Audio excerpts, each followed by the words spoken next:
আল্লাহ নবী বলেছেন এমন কোন নবী নাই, এমন কোন রাসূল নাই যে নবী বা রাসূল তার উম্মতকে দাজ্জালের ফিতনার ব্যাপারে সতর্ক করেন নাই। কারণ হলো পৃথিবীর সূচনা লগ্ন থেকে নিয়ে আজ পর্যন্ত, আজ থেকে নিয়ে কিয়ামত পর্যন্ত পৃথিবীতে যত ফিতনা সংগঠিত হয়েছে বা হবে তার মধ্যে সর্বাপেক্ষা বড় ফিতনা হলো দাজ্জালের ফিতনা।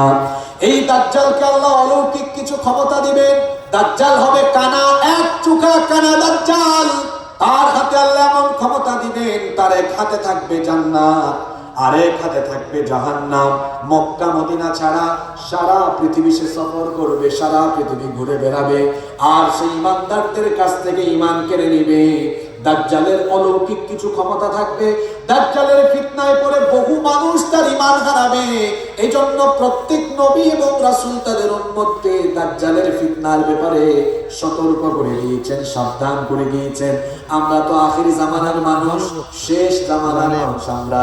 দাজ্জালীয় ফিতনা এখন সমাজে ইতিমধ্যে চলমান রয়েছে।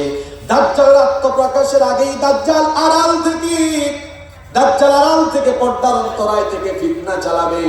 ইতিমধ্যে সারা পৃথিবীতে দাজ্জালের ফিতনা চলছে। আর দাজ্জাল